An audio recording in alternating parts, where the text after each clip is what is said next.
بسم اللہ الرحمن الرحیم۔ السلام علیکم ورحمۃ اللہ وبرکاتہ۔ اقصی کے آنسوں قسط نمبر 34۔ اندھے کی ریوڑیاں۔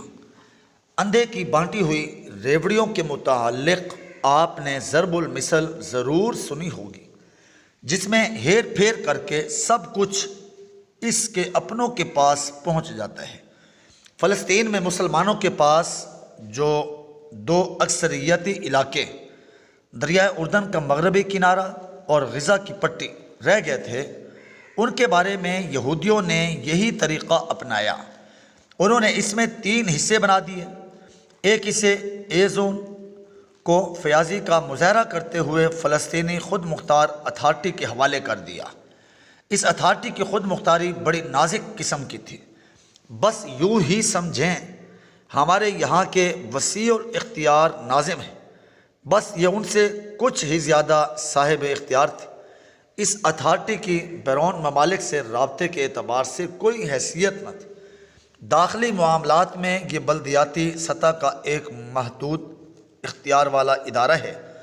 اس کو پولیس رکھنے کا تو اختیار ہے، لیکن یہ پولیس اپنے سامنے کسی اسرائیلی کو دیکھے وہ کسی نہتے فلسطینی مسلمان کو ذبح کر رہا ہے تو وہ اس کا کچھ بگاڑ نہیں سکتا، کیونکہ اس کو ایک ایک گولی کا حساب اسرائیلی فوج کو دینا پڑتا ہے، اور اگر اس فوج کا سپاہی ناگریز وجوہات کی بنا پر کوئی فائر کر دے تو اسے $1.5 جرمانہ دینا پڑتا ہے، اگرچہ وہ گولی اس نے فلسطینی مظاہرین کو منتشر کرنے کے لیے کیوں نہ چلائی ہو۔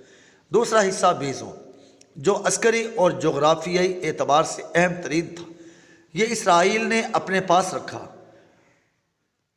اور اس طرح اسے مسلمانوں کے اکثریتی علاقے میں بدلنے کا موقع مل گیا۔ اس سے قبل یہودی ان علاقوں میں غیر مسلم اقلیت کی حیثیت سے رہتے تھے، مگر اب وہ یہاں مکمل کنٹرول حاصل کر چکے تھے اور تیزی سے نئی کالونیاں تعمیر کر کے دنیا بھر سے پٹے ہوئے یہودیوں کو لا کر یہاں آباد کر رہے تھے۔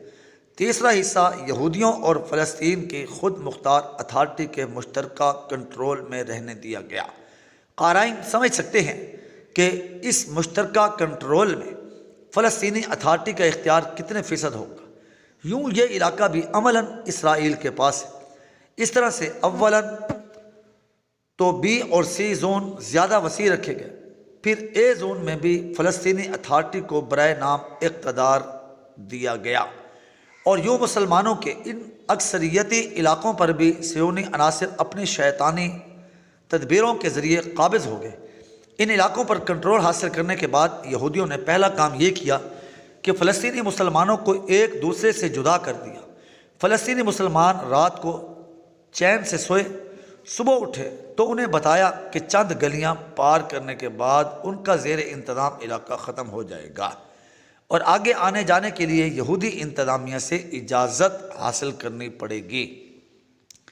صورتحال یہ ہوگی کہ ایک ہی بستی میں 3 خطے قائم ہیں، اور ایک سے دوسرے میں جانے کے لیے اجازت لینا پڑتی ہے۔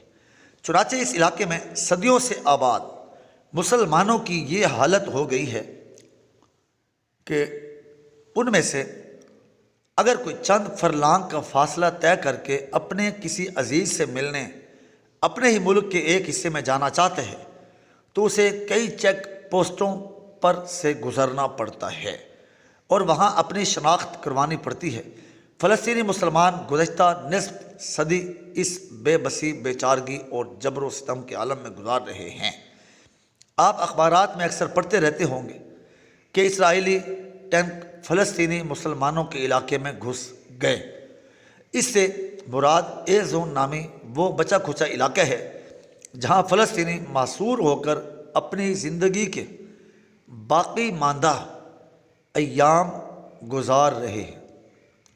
اسرائیلی افواج اپنے زیر کنٹرول علاقہ بی زون سے نکل کر دن دناتے ہوئے اے زون میں داخل ہو جاتے ہیں، اور بے بس فلسطینی مسلمانوں کے قتل عام سے جب ان کا جی بھر جاتا ہے تو امریکہ کے مطالبے پر وہ اپنے ٹینکوں کو واپس اپنے زیر انتظام علاقوں میں لے جاتے ہیں۔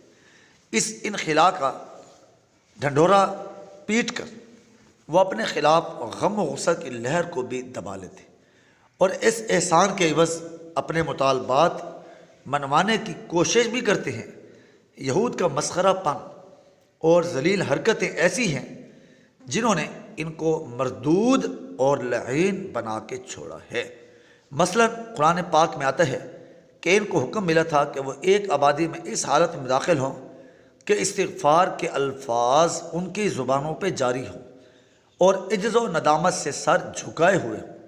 ان بدبختوں نے یہ کیا کہ استغفار کے الفاظ کو بدل کر کچھ کا کچھ بڑبڑانے لگے اور سر جھکا کر ندامت کے اظہار کرنے کی بجائے چوتڑوں کے بل گھسٹ کر شہر میں داخل ہوئے۔